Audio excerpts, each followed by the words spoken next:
강혜신의 오늘의 미국.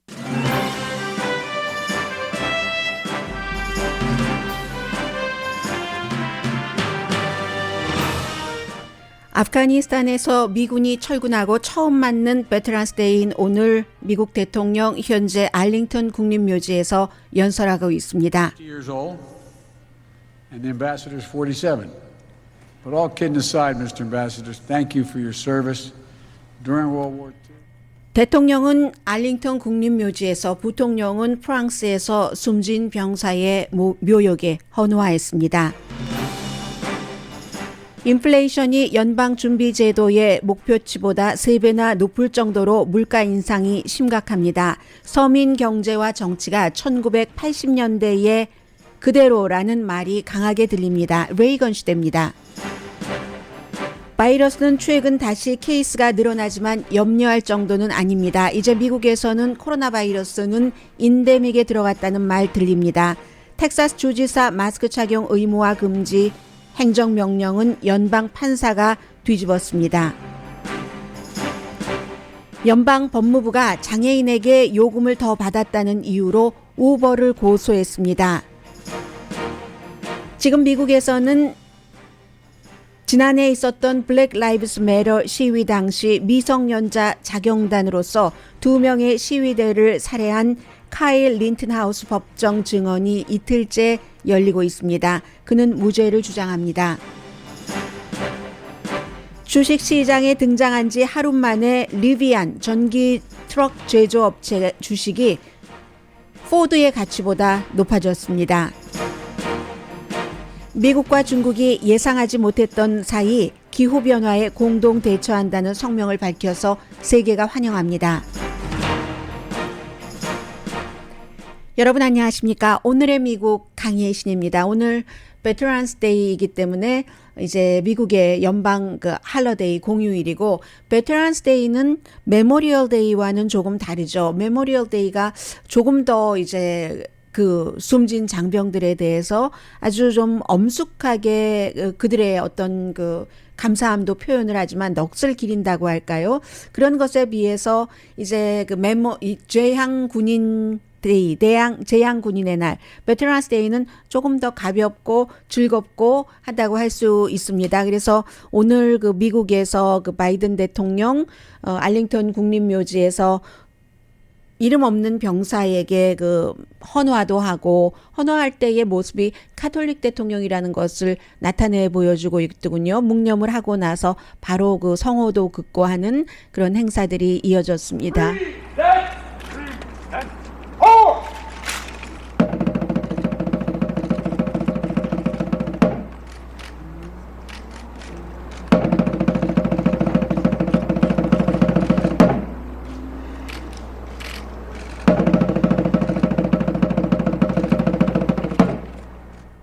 정말 미국이 지금까지 치러왔었던 가장 긴 전쟁에 참전했었던 용사들이 미국에 돌아오고 얼마 되지 않았던 그런 베테랑스 데이이기도 하고, 그리고 꼭 아프가니스탄에 참전했던 병사들뿐만이 아니라 굉장히 많은 병사들이 베트남전에 참전했었던 분들 가운데서 생존해 계시는 분들, 그리고 그 가운데 여러분들은 지금 전쟁에 참전했었던 어떤 군인으로서의 증후군 같은 것도 느끼는 그런 베테랑스 데이입니다.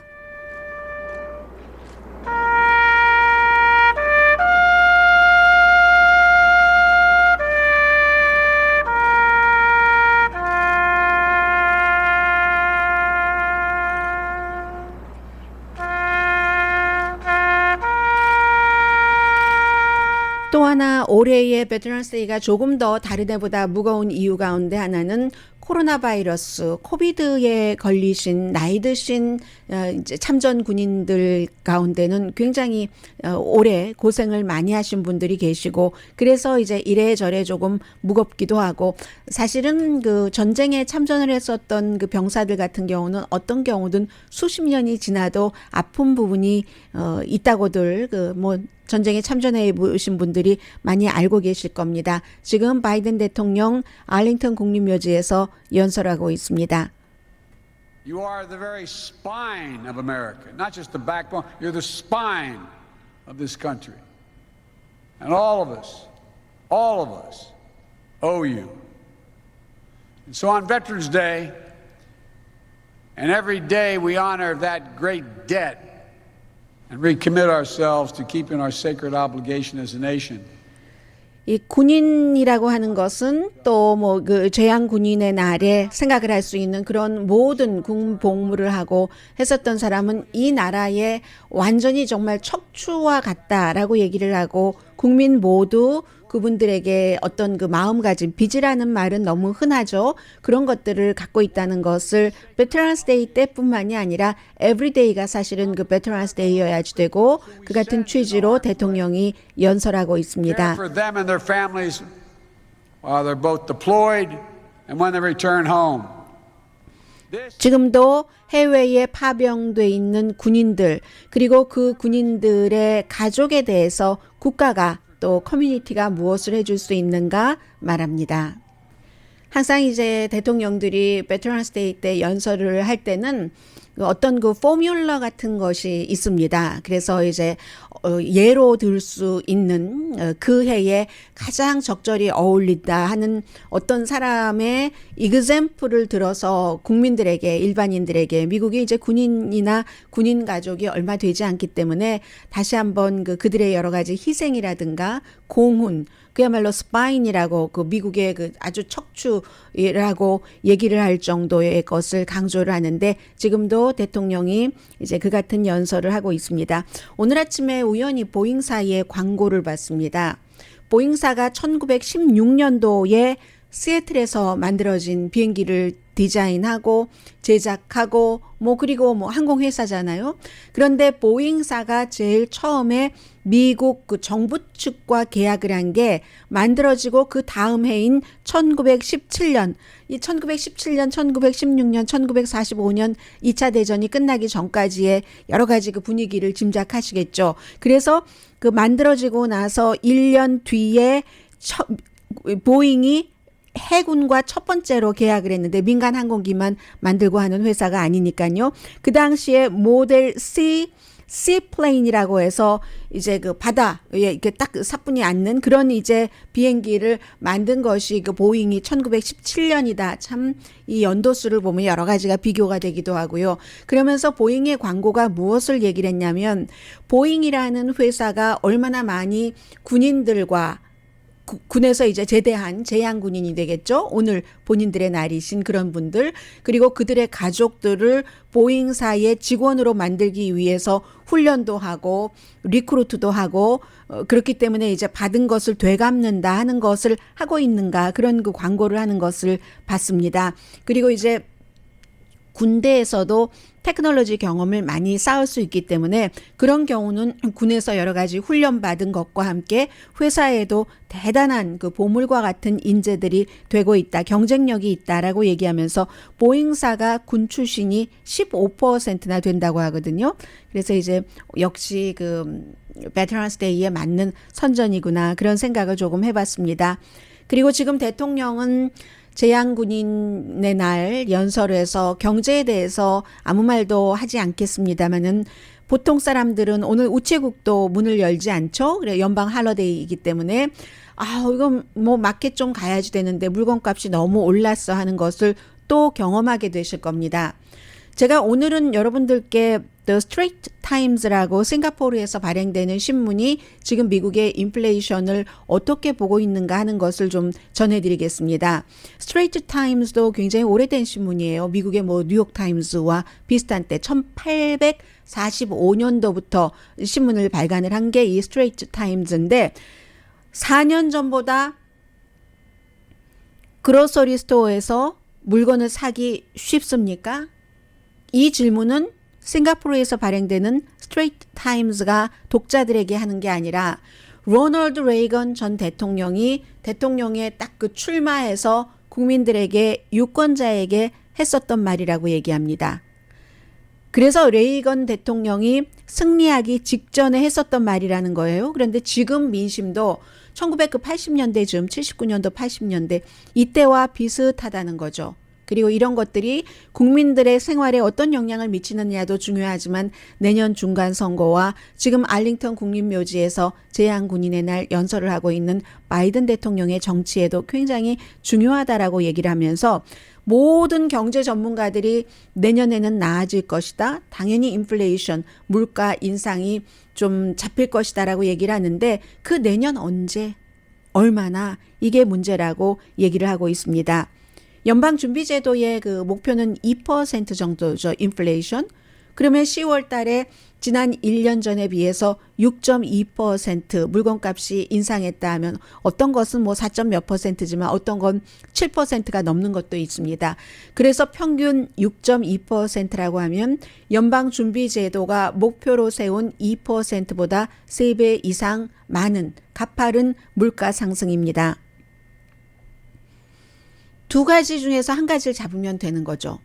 공급망, 세계적인 팬데믹 이후에 다른 나라에 미국이 물건을 사서 쓰는 나라니까 보잉과 같은 회사에서 큰 항공기라든가 아니면 군용기라든가 이런 것을 만들어서 기술이나 이런 것을 다른 나라에 비싸게 팔기는 하지만 일용품은 다 해외에서 사다 쓰는 나라니까 거의 싼 제품은. 그렇기 때문에 팬데믹 이후에 중국이라든가 베트남이라든가 물건을 싸게 만드는 미국 사람들이 원하는 그런 그 나라의 제조 공장이 제대로 돌아가는가. 그리고 물류, 항구에서부터 마켓 선반까지 오는 모든 길이 다 풀리느냐. 아니면 이게 해결되든지 아니면 소비자들이 물건을 안 사든지. 둘 중에 하나가 돼야지 해결이 된다는 건데 이 두 개가 지금 다 안 되고 있는 겁니다. 소비자들은 뭐 중간 수입도 올라갔고 아직도 조금 괜찮다고 하고 공급망은 완전하게 뚫리려면 언제가 될지 아무도 지금 모르는 그 일이죠. 그래서 뭐 언젠가는 인플레이션이 계속 6.2%를 가겠습니까? 그렇지는 않겠지만 그 시기가 굉장히 중요하다라고 얘기를 하는 것이고 현재 상태는 날마다 좋아지지 않고 있습니다. 디스카운트 스토어를 방문하는 사람이 최근에 2019년보다 65%가 늘어났답니다. 이 최근이라는 게 지난주입니다. 한 주일 전보다도 21% 늘어났다는 보도 나오고 있고 캘리포니아주 오클랜드에 있는 그 푸드뱅크에서는 지금 사람들을 다 먹게 하기 힘들다. 요구가 늘어난다는 거예요. 푸드뱅크에는. 이것도 또 참 여러 가지 문제죠. 이것도 돈과 그러니까 대부분의 사람들에게는 돈이 어느 정도 여유가 있다고 하지만 그렇지 않은 아주 그 아래 돈에 있어서 그런 사람들도 있다는 뜻도 되고 역시 푸드뱅크도 공급망이 달리고 푸드뱅크 가면 그 캔푸드가 제일 많잖아요. 이런 것들이 모자란다는 뜻도 되고 메인주의 전기요금은 60%에서 80%가 오른답니다. 여러 가지 그 메인주의 사정이 또 있겠죠. 전국적으로도 전기요금 오르지만 그리고 지금 억만장자들이 있는 곳에 홈리스 피플 쉘터가 문을 열었습니다. 지난주에 맨하탄에서 58가 거기서 아주 조용히 열었다고 하더군요. 사보이 호텔 한국에도 지금도 있나요? 예전에 있었는데 전 그 파크 사보이 호텔 거기를 이제 홈리스 피플들 남자들을 들여보내고 있는데 근처에 얼마나 그 억만장자들이 많이 일하고 터전을 잡고 있는 그런 곳입니까? 그리고 지금 또 하나 인플레이션에서 중요한 것이 싱가포르의 The Straits Times 아니죠. 이 내용은 블룸버그 뉴스인 것 같네요. 어린이를 먹이고 입히기가 힘들다. 그렇다면은 이제 새로 가정을 일군 사람들이잖아요. 베이비 푸드가 1년 전보다 7.9% 비싸졌답니다. 인플레이션 다른 물가 6.2% 평균 낸 것도 30년 만에 최고라고 하는데 베이비 푸드는 7.9% 비싸졌어요. 그래서 이것은 2008년 이후에 최고의 상승률이라고 하고 아기 옷과 유아 옷도 6.2%보다 높은 7.6% 1년 전에 비해서 값이 올랐습니다. 지난 30년 동안 이건 두 번째로 상승을 많이 한 것이라고 하거든요. 그리고 아기 옷, 유아 옷 같은 경우는 아이들이 금방금방 자라기 때문에 조금 뭐 오랫동안 입힐 수 있는 게 아니죠. 그래서 힘들다는 겁니다. 이 또한 얼마나 아이러니하냐면은 지금 민주당 행정부에서는 아이들 그 차일드 케어, 세금 공제, 혜택 이런 것들을 캐시로 지급을 하고 있는데 그만큼 도와주겠다는 건데 자녀 양육비에 대해서 그렇게 도와주는 돈이 물가가 비싸지니까 상당 부분은 거기로 들어간다는 아이러니가 있다는 것도 말씀드리고요. 그렇기 때문에 결국은 4년 전보다 스토어에서 물건을 사기가 쉽습니까? 레이건이 했었던 얘기를 내년에 많은 공화당의 정치인들이 하게 될 것이다 라는 것을 예상을 하고 있습니다. 이 점에 대해서 바이든 대통령은 어제도 볼티모어에서 자신 있게 말을 했죠.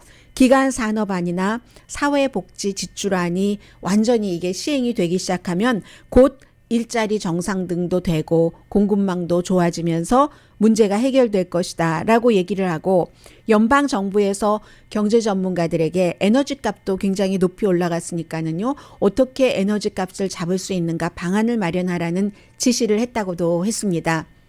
이것은 에너지부 장관이 며칠 전에 얘기한 것처럼 그 전략 비축료를 방출할 수도 있다는 그런 의미로도 보여주고요. 재무장관은 지금도 어제도 그렇게 말했습니다. 내년이 되면은 인플레이션은 2% 부근에 있을 것이다. 이 부분에 대해서 많은 경제 전문가들이 That's okay, 그럴 수 있어, 그럴 가능성이 높아라고 얘기는 하고 있거든요. 블룸버그가 조사를 했더니 내년 3, 4분기나 돼야 이게 이제 문제인 거죠. 지금이 3, 4분기인데 4, 4분기 시작됐네요. 지금이 4, 4분기인데 거의 1년이 돼야지 이게 인플레이션이 조금 잡힌다 하는 뭐 그렇게 예상하시면 되겠고 그렇게 될 때 또 선거 직전에는 뭐 2.4% 정도는 될 수도 있다고 하는 거죠. 모든 일들이 다 제대로 진행이 될 때 얘기입니다. 그런데 지금 바이든 대통령이 얘기를 한 기간 산업안이라는 게 이게 하루 이틀에 되는 게 아니잖아요. 이제 연방정부에서 기본적으로 뭐 한 8년 정도의 계획이고 연방정부에서 돈을 딱 가지고 어느 주정부, 로컬 정부에 분배를 하면 로컬 정부, 주정부에서도 계획을 세워야지 되고 시간이 걸린다는 거죠. 쉽지 않을 것이다. 또 하나, 다음 주에 이제 어쩌면 그 투표를 하게 될 가능성이 높은 사회복지 기후변화 지출안은 공화당이 굉장히 반대를 합니다. 돈을, 캐시를 사람들에게 거저 주면은 더군다나 지금 공급이 부족한데 수요를 늘릴 수밖에 없다.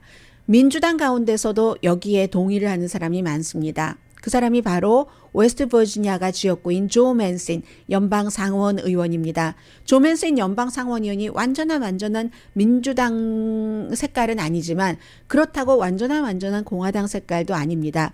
민주당이 하려는 것에 대부분의 안에 대해서는 기본적으로는 동의를 합니다. 다만 방법이 문제라는 거죠.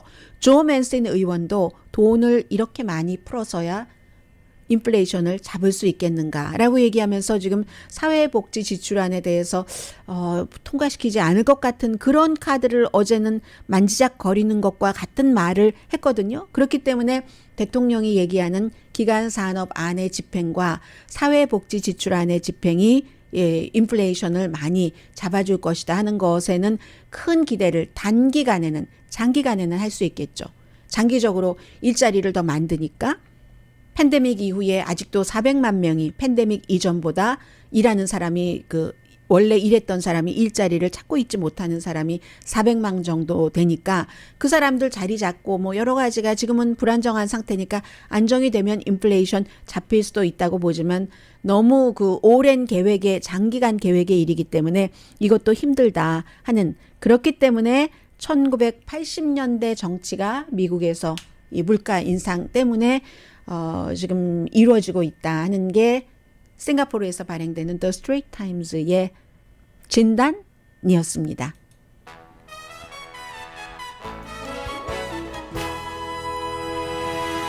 여러분들께 전해드리면서도 속 시원한 해답을 드리지 못해서 좀 죄송합니다. 그러나 누가 알겠습니까? 제가 아무리 많은 전문가들이 경제 전문 기자들도 있고 경제 전문가들도 있고 정치인들이 하는 말들을 이리저리 이렇게 제가 누비고 다니면서 그래서 이게 어떻게 된다는 것이지 정확한 로드맵이 무엇인지 찾아보려고 했습니다만 확실한 답은 없는 것 같아 보입니다. 여기에 뭐 어느 정도 운도 들어가고 또 팬데믹이 어떻게 되느냐 뭐 이런 여러 가지 상황에 따라서 미국의 경제, 여러분들께는 가장 중요한 이제 그 장바구니에 물가 같은 것들이 안정이 돼갈 수 있을 것 같습니다. 그래서 늘 그 부분 뭐 제가 눈 이렇게 뜨고 뭐 별로 크진 않지만 눈을 크게 뜨고 보고 있으니까 이 정도면은 전환점이 될 만한 뉴스야 할 때 언제나 보도를 해드리겠습니다. 얼마 전에 말씀드렸던 인데믹이라는 단어를 오늘 다시 얼마 전보다 조금 더 또렷하고 조금 더 큰 소리로 말씀드릴 수 있게 됐습니다. 팬데믹에 관해서입니다.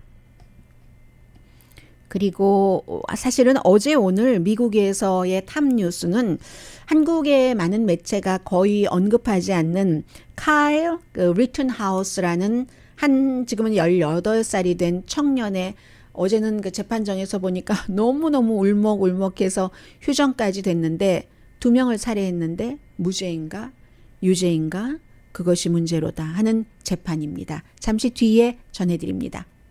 라디오 서울 방송 오늘의 미국 듣고 계십니다. 트럼프 전 대통령이 어제 보도를 해드렸었던 의사당 폭동 사건에 관한 여러 가지 그 자료를 의회에 넘겨주지 못하도록 했었던 그 고소에 대해서 연방 그 판사가 넘겨줘라 금요일부터라고 판결을 내렸는데 지금 항소법원에 역시 그 소장을 다시 그 접수시켰다 하는 속보 나오고 있습니다. 지금 지난주가 뭐 지지난주보다는 케이스가 조금 늘어났습니다. 코로나 바이러스 케이스 하면 요즘 무조건 코로나 바이러스입니다. 하루에 74,000 케이스. 이제는 늘어나기는 하지만 그 백신 접종 받으신 분들도 많고 면역되신 분들이 많기 때문에 병원에 입원하시거나 크게 아프신 분들이 많이 그 줄어들었습니다. 해서 2주일 전보다는 케이스 자체는 4%가 늘어났고 심지어는요, 버몬트주가 미국에서 가장 백신 접종률이 높은 주인데 뭐 90%도 넘는다고 하죠. 버몬트주는. 이 버몬트주에서도 최근에 케이스가 조금 늘어나고 있고 병원에 가실 그럴 정도는 아니고요. 미국 사람들 아직도 완전하게 백신 접종을 다 맞으신 분들, 부스터샷은 빼고요. 그런 분들 60%가 조금 안 됩니다. 그런데 이제는 케이스가 하루에 74,000 케이스가 나온다 하더라도 이제는 이게 그 팬데믹에서 인데믹으로 오늘 뭐 악수요스가 그렇게 선언을 했어요. 인데믹 하면은 그냥 우리 사람들이 살아갈 때 같이 있는 병, 질병. 그렇지만 이게 좀 괜찮은 것은 예상 가능하고 또 고칠 수도 있고 고친다기보다 완전히 완치라기보다 어떤 경우에는 그 관리가 가능하다. 이 병에 대해서 독감보다 조금 더 심할 수도 있지만 어쨌든 다시 그 아픈 것이 치유가 될 수 있다 하는 그런 뜻에서 풍토병은 풍토병인데 예상 가능하고 관리가 가능한 인데믹이다. 이렇게 최악이 지나갔다는 얘기로 보시면 될 것 같습니다. 그러나 코비드-19에서의 최악은 언제든지 사람들이 방심하면 그리고 아직도 미스터리어스한 부분이 많기 때문에 인간이 알 수 없는 부분에서 또 다른 최악이 올 수도 있지만 현재로서는 최악은 지났다라고 보고 있습니다. 그리고 백신도 감염 예방에 대한 효력은 조금씩 약해지고 있지만 심각한 케이스는 여전히 처음부터 지금까지 좀 지켜내고 있습니다.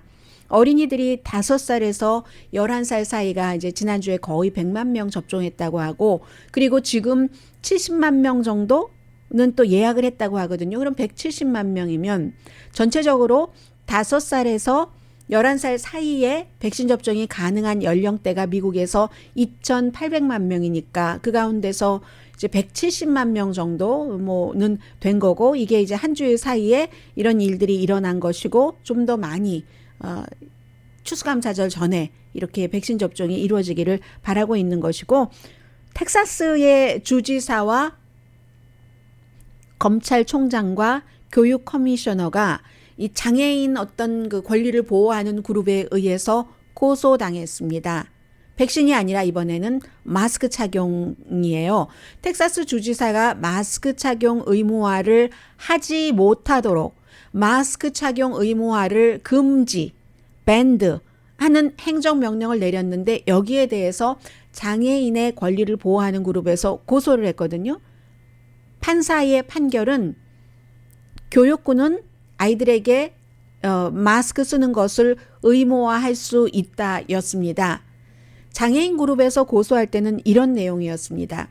장애인 학생들이 다른 장애를 겪지 않는 학생들에 비해서 면역성도 떨어지고 심리적으로도 위축되는 게 사실이고 어떤 이런 병 같은 것이 돌 때요. 그렇기 때문에 위험이 훨씬 높은데 그 맘 놓고 학교에 가서 공부를 할 수가 없다. 장애인 학생이 이러한 주장에 대해서 그 판사가 연방 판사가 그게 맞다라고 해서 결국은 이렇게 되면은 이제 마스크 쓰기 의무화를 할 수 있다는 거죠.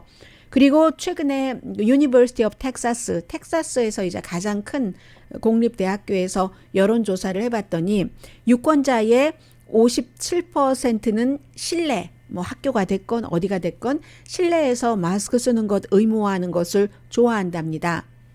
그리고 58%는 특히 공립학교 교사와 공립학교 학생들에게 마스크 쓰는 것 의무화하는 것을 지지한다고 하거든요. 그런데 이제 정치인은 정치를 할 때 공공건강이 가장 중요한 것이지만 코로나 바이러스에 대해서는 왜곡된 주장과 어떤 왜곡된 그 믿음과 왜곡된 바람 이런 것들이 너무 많이 들어가 있고 이게 그대로 표로 연결되기 때문에 주민들, 유권자들의 다수보다 공화당이 주도하는 그런 그 주에서의 정치인들은 백신 접종이나 코로나 바이러스를 막기 위한 마스크 착용에 여전히 반대하는 것이 굉장히 강합니다. 연방교육부가 지난주부터 본격적으로 공화당의 그 정치인들이 지금 그 주를 운영하고 있는 곳에서 이 같은 그 마스크 착용 의무화를 반대하고 금지하고 또 그러면서 벌금까지 내게 하고 아니면 공립학교의 경우 이제 그 지원금을 주지 않고 하는 것에 대해서 철저히 그 조사하기를 시작을 했다는 뉴스도 함께 나옵니다. 뭐 독일만 지금 바이러스 감염자가 늘어나는 게 아니라 호주도 마찬가지고 아시아가 정말 지켜봐야지 될 곳이라니까요. 처음에 너무 이제 사람들도 적고 했었기 때문에 감염자들도 호주가 지금 백신 접종 안 받은 사람은 아예 뭐 공공장소에 못 가도록 하는 수준의 그 같은 일들을 지금 부분적으로 집행하고 있어서 지금 그 이슈가 되고 있고요.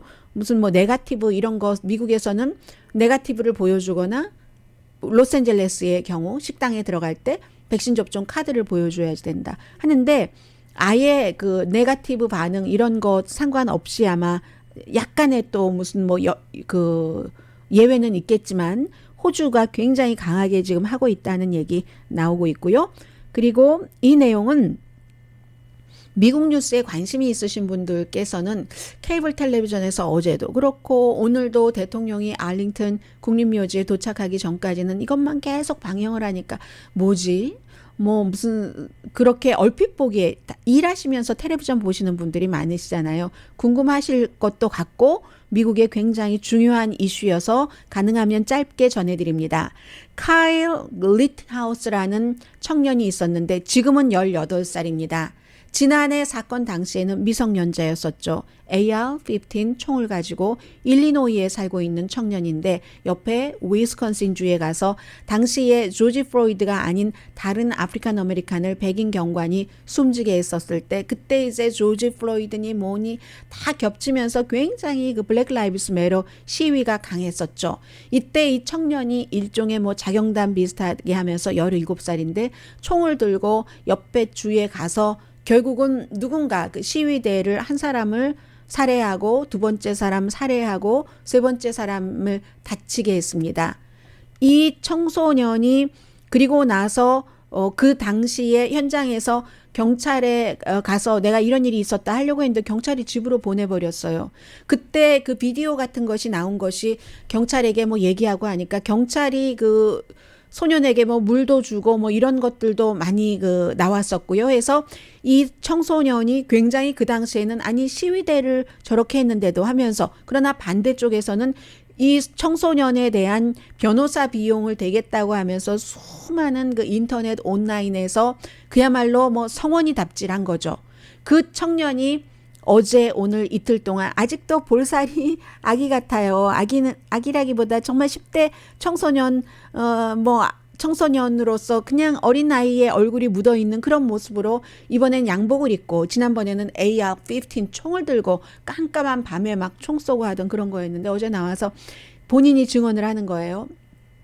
당연히 뭐 살해 혐의 이런 것으로 기소된 재판인데 본인이 증언을 하는데 증언을 하다가 자기 방어였다고 얘기를 하고 있죠. 첫 번째 사람이 딱 와서 자기 총을 잡았을 때 이거 내가 뺏기면 내가 죽겠구나 해서 쐈다고 하고 두 번째 사람도 스케이트보드로 2번 자신을 공격을 했고 이거 안 되겠다 싶어서 방어로 쐈다고 하고 이런 형태로 얘기를 하면서 18살 된 청년이 보통 다른 18살 청년보다 더 조금은 아기스럽다는 표현이 정확하진 않아요. 조금 더 아기스러운 아가스러운 어린이스러운 그런 표정으로 막 엉엉 운 거예요. 막 운 게 막 정말로 엉엉엉엉 울어서 울다가 막 이렇게 하다 이러니까는 그 앳돼 보이고 탄정한 차림으로 하니까 결국은 판사가 휴정을 선언을 했거든요. 그리고 이제 울음 그치고 다시 와서 했는데 어쨌든 이 청소년은 나는 무죄다. 자기 방어였다라고 얘기를 하고 당시에도 그래서 보석금 내고 이제 석방이 됐었는데 검사 측에서는 아니 이 청소년이 이런 사건이 있기 2주일 전에 뭐라고 얘기를 했냐면 그 당시에 블랙 라이브스 매터 시위가 한창이면서 항상 배드 애플들이 있고 약탈자들이 있었잖아요. 그 약탈을 막겠다는 게 이 청소년의 뜻이었습니다. 해서 그 현장에 가기 2주일 전에 검사의 주장에 따르면 검사의 논고에 따르면 이 청소년이 다른 사람들에게 내가 약탈하는 사람은 쏘아버리겠다고 이렇게 하고는 AR-15 총을 메고 위스콘신으로 갔다는 거잖아요. 근데 왜 위스콘신이냐? 지금 일리노이에 살고 있지만 부모님들은 위스콘신 크노샤죠. 거기에 살고 계시고 거기서 본인도 무슨 안전요원으로 일을 하기도 했다고 하고요. 어린 미성년자이기는 하지만 그래서 이제 검사가 아니 재산을 지키기 위해서 다른 사람들을 살해해야 한다는 게 합리적이라고 생각해? 뭐 이런 질문 등을 할 때 판사가 검사를 제지를 했습니다. 어제 분위기를 보면은. 그리고 검사가 AR-15 총을 가지고 거기 가기 2주일 전에 다른 사람에게 약탈자를 내가 쏘겠다고 말을 했다고 하는데 하면은 또 이 판사가 그게 증거가 정확하지 않다는 이런 형태로 검사를 제지시켰거든요. 그리고 이 청년의 변호팀이 지금 원하는 것은 말하자면은 결론이 없는 그런 재판 결과가 나오기를 원하는 거죠. 그래서 만약에 이렇게 결론이 없는 미스트라이얼 그런 재판 결과가 나오면 보통은 이제 민사 재판에서는 원고가 다시 한번 고소를 한다던가 소송을 한다던가 그러나 형사 재판의 경우는 이 검찰이 완전히 기소를 내려놓고 뭐 다시 시작을 한다던가 그래야지 되는 거죠. 그래서 이 형태는 굉장히 시위대를 어떻게 하느냐, 시위대를 총으로 막은 미성년자, 지금은 18살이지만 이 둘 사이에서 특히 뭐 민주당과 시위대 쪽, 공화당, 이 청년에 대해서 굉장히 호의적으로 발언을 한 사람이 트럼프 전 대통령 그 당시에 그랬기도 하고 경찰도 이 청년이 또 경찰서에 가서 자수하려고 했는데 경찰이 너 위험하지 않다 하면서 또 집으로 보내줬었다고 하잖아요. 그래서 이 케이스는 지금 어떤 결론이 나올지 굉장히 많은 사람들이 지켜보고 있는 그런 케이스이고요. 잠시 뒤에 경제 뉴스이기도 하고 세계적인 추세이기도 한 것 전해드립니다.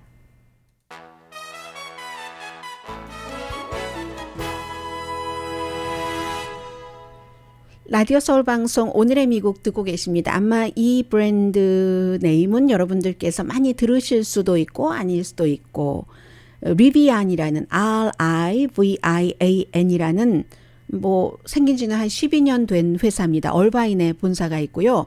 전기 트럭을 만든 그러는 그 회사예요. 아마존도 지원을 하고 포드도 부분적으로 지원을 하고 아마존이 뭐 이 회사의 뭐 주식의 한 5분의 1 정도는 갖고 있다고 하거든요. 왜 그러겠습니까? 아마존이 배달을 많이 하니까 이 회사의 전기 트럭을 몇 대를 미리 주문을 했다고 하던데요. 10만 대를 뭐 헐츠가 테슬라의 렌트카 10만 대 주문한 것과 마찬가지네요. 어제 주식시장에 등장했습니다. 등장했는데 어제 끝날 때 보니까 한 주가당 259달러인가 해서 이 회사 가치가 860억 달러가 됐거든요. 테슬라가 1조 달러가 돼서 자동차 회사로서는 1조 달러 넘는 그런 처음 회사가 됐고, 테슬라와 앞으로는 경쟁을 하게 되겠죠. 그런데 지금 처음 출발은 전기 트럭인 겁니다.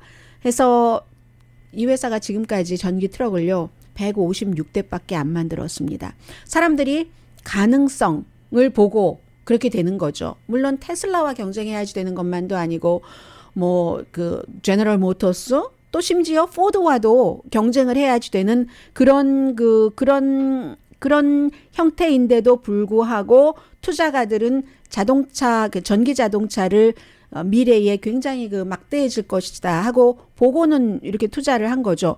얼마나 도전이 많겠습니까? 뭐 3년에서 5년이 지나면 어떤 사람 오늘 뉴욕타임즈와 인터뷰한 거 보니까 지난 3년에서 5년 사이보다 더 큰 도전이 있을 것이다. 이런 거. 그리고 아마존이 10만 대를 주문했다고 하니까 어느 정도의 보장은 되지만, 그런데 이제 개개인별의 요구도, 개인별 요구도 중요한 것이 되고요. 소비자가 어떻게 할 것인가. 또 테슬라가 갖고 있는 한계점 같은 것도 또 똑같이 이 회사도 갖고 있는 거죠. 테슬라도 뭐 딜러 없이 중간 없이 소비자하고 직접 하는데, 대신에 이제 고장이 났다던가 부품, 뭐 전기자동차가 부품이 많이 들어가는 건 아니지만요. 건전지지만 그렇게 될 경우는 띄엄띄엄 있어서 뭐 어디에서 살고 있는 사람이 뭐 이 자동차를 샀을 때 고치려면 어딜 가야지 되는, 고장이 안 나는 게 전기자동차이긴 하지만 그런 형태의 어려운 것들 차징 하는 것이 이제 문제가 되고, 또 뭐 12년은 됐지만 그래도 신생회사니까 캐시가 많이 필요할 텐데 이런 것들을 어떻게 해야 될까. 아무튼 문제는 많지만 이런 것을 보면은 과거가 미래를 이기지 못한다.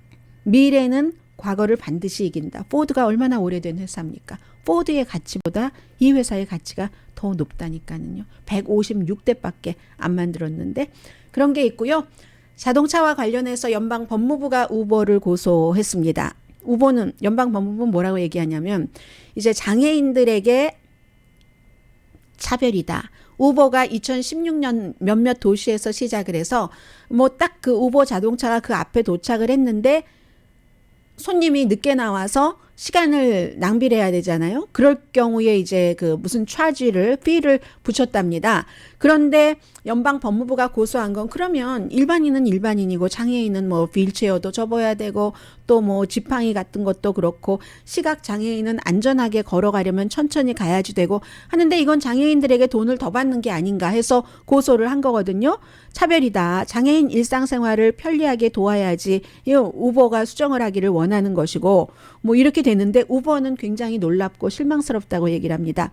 이것을 특별히 장애인에게 돈을 더 받은 게 아니라 모든 사람에게 적용을 했는데 이런 불만이 생기면서 장애인이 요구를 하면은 조금 이제 시간을 잡은 것에 대한 차지를 리펀드를 해줬다는 거예요. 그리고 지난주부터는 장애인이라는 것이 확실하면은 자동적으로 웨이브 해준다던가 이런 거. 그리고 우리도 개선을 해나가겠다. 그런데 아니 연방 법무부가 우리를 떡하니 고소를 하냐 하는 것이고, 연방 법무부 차원에서는 장애를 갖고 있는 사람들이 장애를 갖고 있지 않은 사람들보다 돈을 더 내야지 되는 것은 아니다라고 얘기를 하고 있고요. 버스 요금 장애인이 시간을 지체했다고 해서 더 내지는 않는다. 이게 연방 법무부의 생각입니다.